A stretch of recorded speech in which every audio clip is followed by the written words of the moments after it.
So we'll do this in English, ladies and gentlemen. My topic today is in defense of traditional classic masculinity. And why is that? Why should I talk about masculinity? Man, I'll tell you the reason why, and it's because if you look at one demographic today, one single demographic that is demonized more than anything else, it is the traditional, classic, heterosexual male. As God is my witness, ladies and gentlemen, you bear witness to the fact too. I don't understand why. With Me Too, with the toxic masculinity movement, I have no idea what they're talking about, man. What is classic masculinity and what is toxic masculinity? The thing is, I was born in Canada in 1973.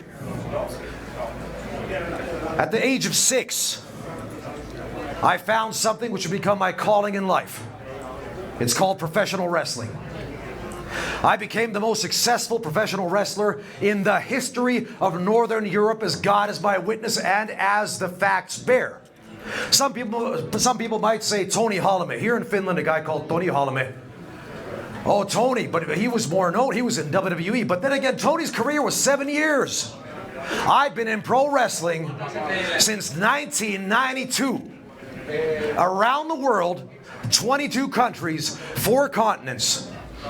And during that time, I've been a coach in 7 countries, a champion all around the world. Now, ladies and gentlemen, with those facts in mind, I have stood for what I believe to be classic masculinity. Because when I was a kid, I remember looking at the TV screen, there was a hulking wrestler. It wasn't Hulk Hogan. It was somebody else, but a hulking wrestler in tights.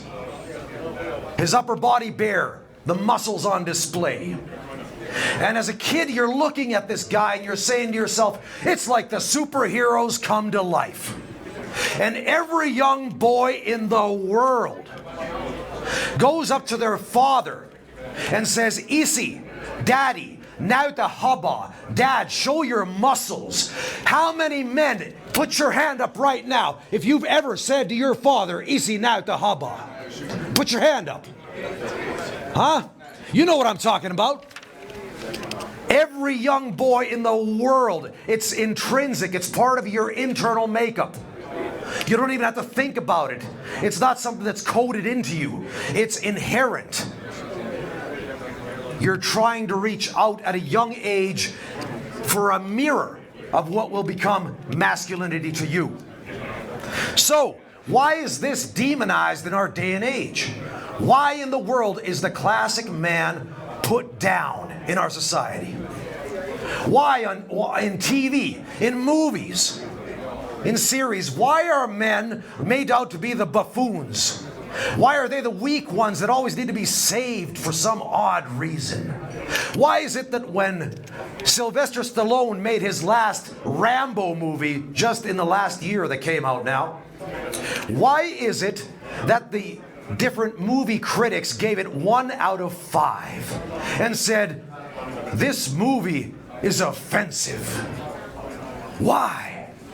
Because John Rambo went into Mexico to save his brother's daughter, his niece, from a drug cartel, from prostitution, because a man saved a woman.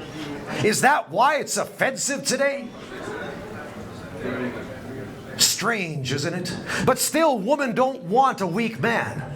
There's not a single woman in the world that wants a man as a partner, as a life partner, who is less than them, who is less successful, who is in another caste of society. Not a single woman out there wants a man like that. They always want a man who's higher up on the food chain than them. This is psychologically proven, ladies and gentlemen. Psychologically proven. So for me, I look back at classic masculinity. What is it? In society, Spartan culture, all the way back to ancient Rome, all the way back to the fables of different civilizations. Achilles in Greek mythology, one of the most manly heroes of all time.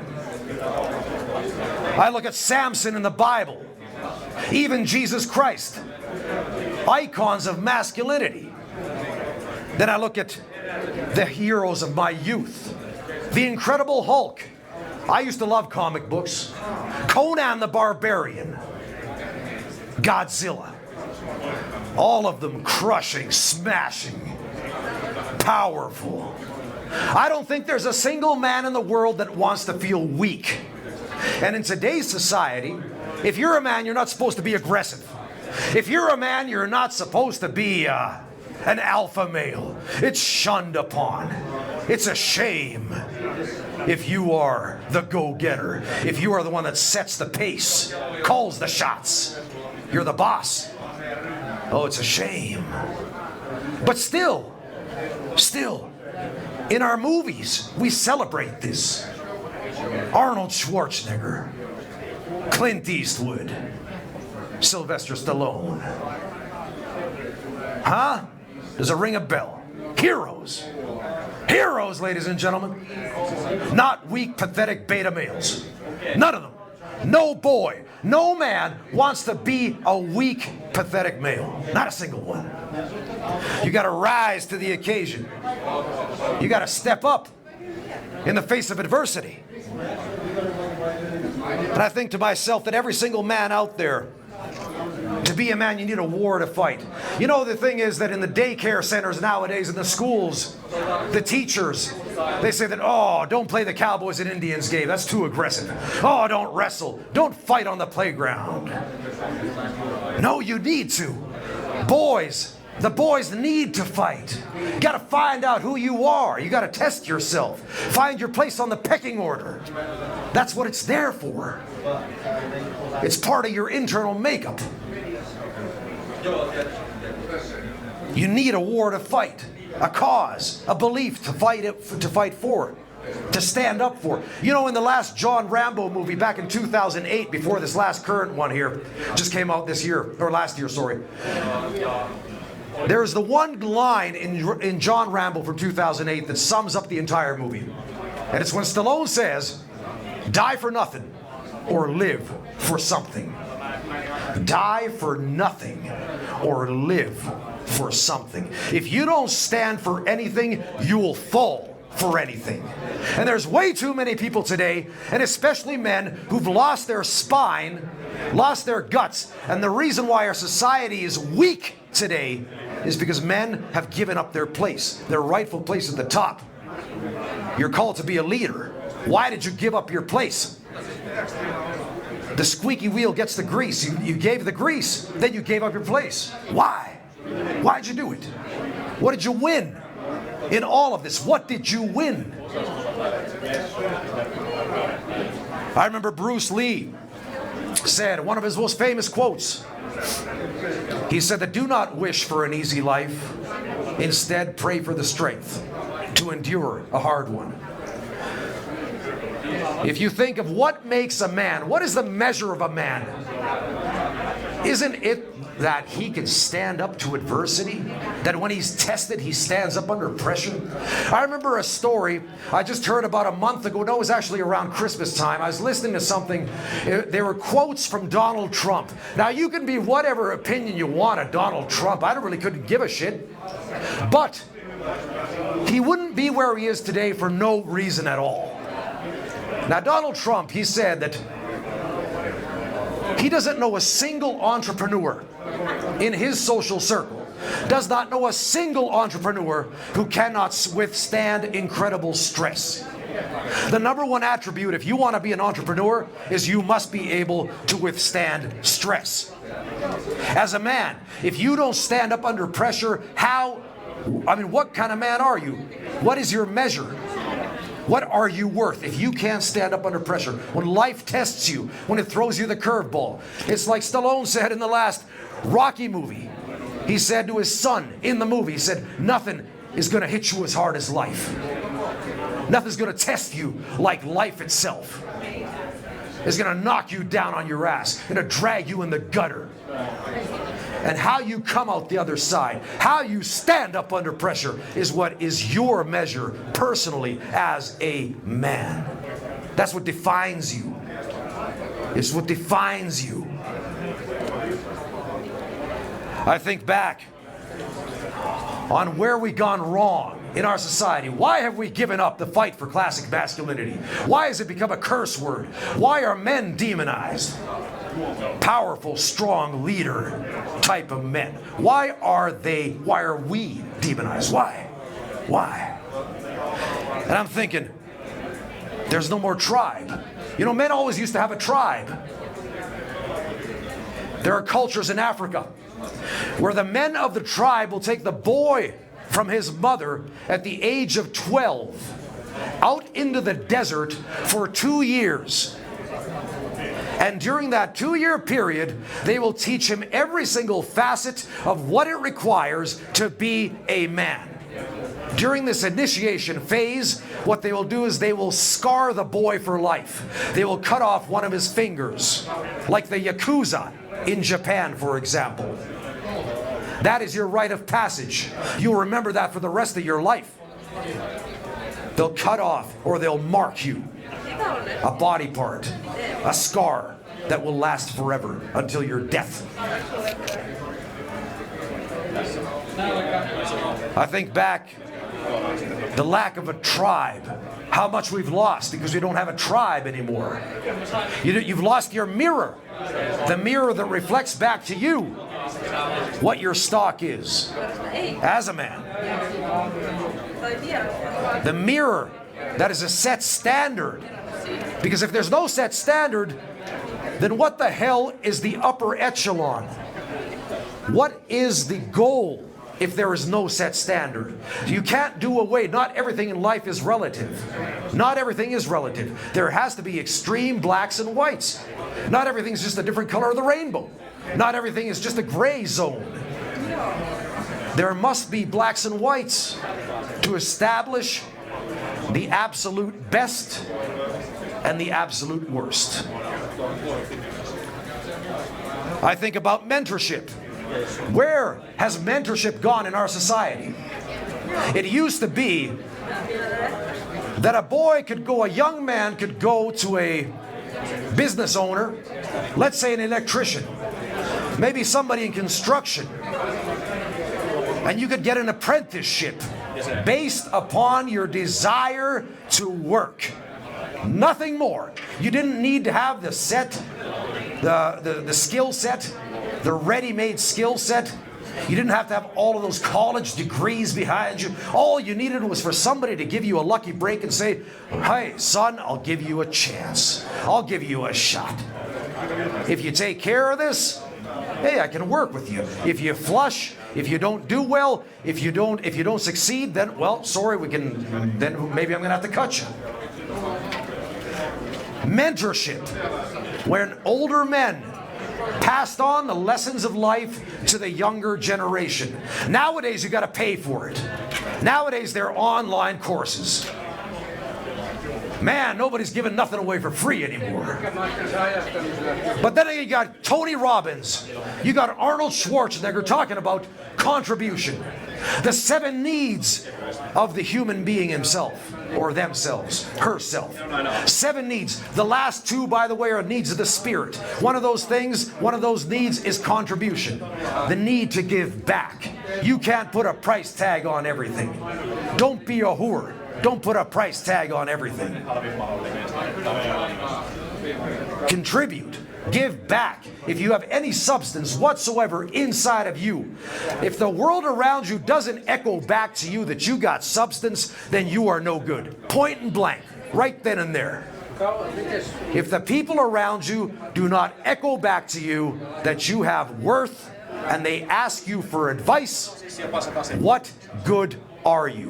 What good is your contribution? Before, it used to be the elders of the village, the older men, that would be these wisdom keepers. Huh? They'd pass on the knowledge to the younger generation, help them to grow up into strong men. What's happened to mentorship? If any of this echoes with you, you know what you got to do. You don't put a light, you don't turn on a light, you don't light a candle and put it underneath that table right there. You put the candle on top of a table so it's going to give light to the whole house. Am I right or am I wrong? I'm right. Only dead fish swim with the stream, ladies and gentlemen. Adversity makes a man into who and what he becomes. I wrote a song about that in 2008. I was the host of an MTV show called Maximal. Maximal was a men's lifestyle fitness show where we whipped men into shape inside of 3 months, into the shape of their lives. Former athletes who'd fallen off the track, and inside of 3 months we whipped them into shape. And I wrote a song for that because I'm a musician. I'm a singer in 3 different bands. I've been a singer for 20 years. And it was called Adversity Makes a Man into Who and What He Becomes. You know, the funny thing is the Bible even says, I know that's a dirty word. Maybe some people would rather read the Quran, but I'm going to quote the Bible. The Bible says that as gold is purified, it is burned in fire, so that all of the impurities fall away, that all that remains is pure gold. That's how gold is cleansed. It is burned in fire. But you can only get the pure gold through this process. The same applies to you and me. Last year, 2019, was the shittiest year of my life. One of the shittiest years of my life. One of the hardest years of my life. I went through a divorce. I went through personal setbacks. Just the 1.5 years ago, my mother died of Alzheimer's disease after 9 years of suffering. I lost my mom. I entered a zone where I had no support around me, no support whatsoever. Nobody was keeping me up, holding me up. I was alone. And I kept on fighting, kept on pushing through. Believing, refusing to go down, refusing. Because I had to look at myself in the mirror every single morning. Every single morning, wake up, look at yourself in the mirror. And can you respect the man that's looking back at you? That is the question.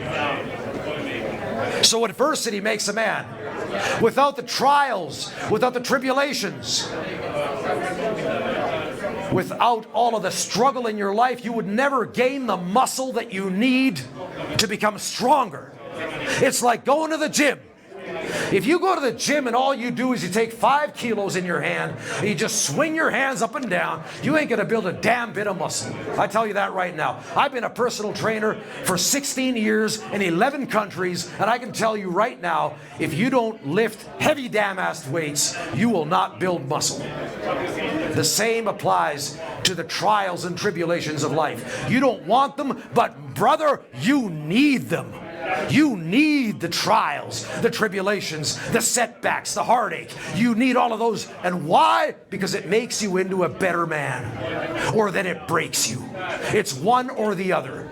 And you see, we in our lives, we've made life so damn difficult.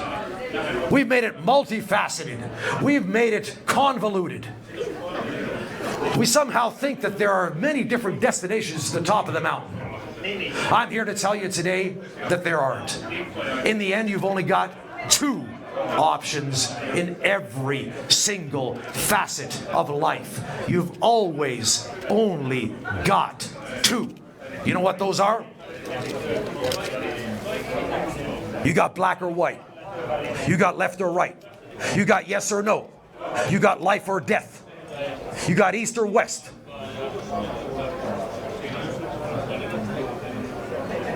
You understand what I'm saying? When you get high enough on the ladder, all the bullshit drops away. It just drops away. In the end, all you got are 2 options. You live or you die. There is no maybe. It's like a girl saying, I'm kind of pregnant. No, you're not. You're either pregnant or you're not.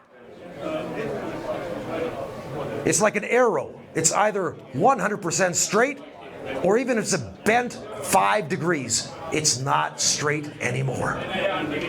Huh? It's either straight or not straight.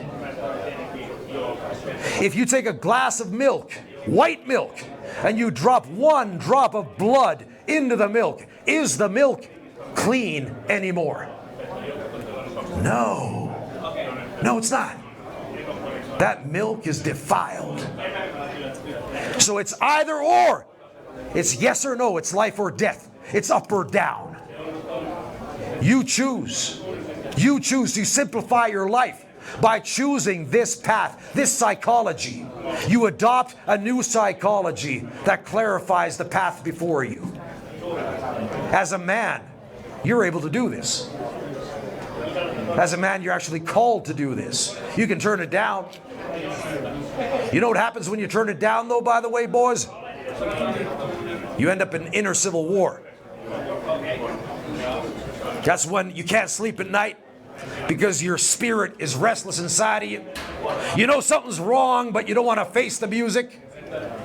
So you drink. You go out and you fuck as much as possible. You find some girls to lay. And you sleep around as much as possible. Maybe you gamble. Huh? You drown your sorrows because you can't face the music. How many people you know like that? How many people? Man, I've known a ton of them in my life. A ton. You're responsible for the knowledge that you have. Left or right, up or down, life or death, black or white. It's the way the ball bounces. It's the law of life. You cannot run away from it. In closing, ladies and gentlemen, I'd like to leave you with the words of Theodore R. Roosevelt, one of the most famous presidents of the United States in the history of the world. And he had a speech called "The Man in the Arena." And ladies and gentlemen, especially you guys, I want you to listen now. Keep the noise down, like one of the most famous wrestlers in the 80s, Ravishing Rick Rude, said, keep the noise down while I take my jacket off and I show your ladies what a real man looks like. But no, I'm not going to take it off. But I am going to ask you to keep the noise down, so just listen to what I have to say. Theodore R. Roosevelt, who, by the way, did you know that the first professional wrestling world champion in history was named George Hackenschmidt? He was from Estonia. But he won the championship in 1905 in the USA. And Teddy Roosevelt said that if I wasn't the president of the USA, I'd like to be George Hackenschmidt. Ha ha! I'm a pro wrestler, motherfucker! So, in closing, I leave you with the words of Teddy Roosevelt and his speech from Man in the Arena, one of the most famous speeches of all time. Take stock and listen to this. It is not the critic who counts, not the man who points out how the strong man stumbles or where the doer of deeds could have done them better. The credit belongs to the man who is actually in the arena, whose face is marred by dust and sweat and blood, who strives valiantly, who errs, who comes up short again and again, because there is no effort without error and shortcoming, but who does actually strive to do the deeds, who knows great enthusiasms, the great devotions, who spends himself in a worthy cause, who at best knows in the end the triumph of high achievement, and who at worst, if he fails, at least fails while daring greatly, so that his place shall